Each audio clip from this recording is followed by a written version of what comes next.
Built during a time when Egypt was one of the richest and most powerful civilizations in the world, the pyramids are some of the most extraordinary man-made structures in history. The Great Pyramid in particular has captured the attention and imaginations of countless humans over the centuries. The scale of these constructions reflects the unique role that the pharaoh, or king, played in society.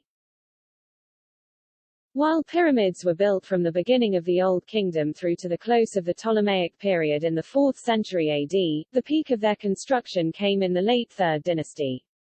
This continued until roughly the 6th dynasty, in 2325 BC. More than 4,000 years later, they retain much of their majesty, but with a backdrop of modern architecture. The Great Pyramid of Giza, for example, while viewed from east to west, backs onto a seemingly endless desert, but when looked at from west to east exposes a cramped and polluted city in the background. It means that the pyramids of today are mostly a dark color, covered in soot. The ancient process of creating the bricks that made up the pyramids is still practiced today. Master stonecutter Ali Hamid was filmed working on a block of Tura limestone with the type of techniques that were first used on the site at Giza during the Smithsonian Channel's documentary, Secrets, Great Pyramid. His movements showed that in order for the pyramid to have smooth sides, the outer face of each block was cut to a precise angle. It was then polished using a sandstone brick and fine sand as an abrasive.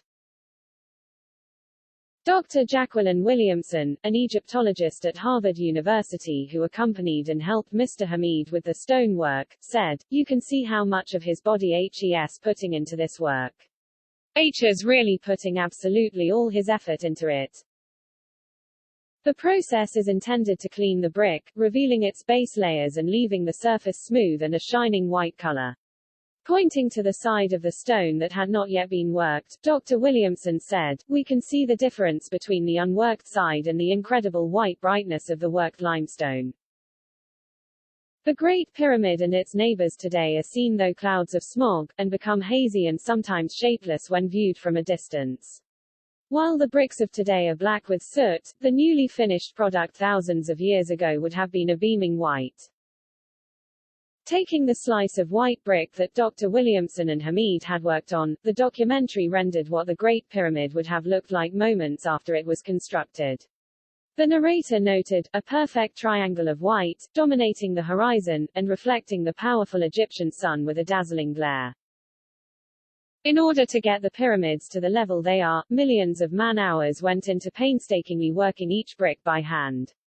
Dr. Williamson said that, on an individual level alone, this was an impressive feat.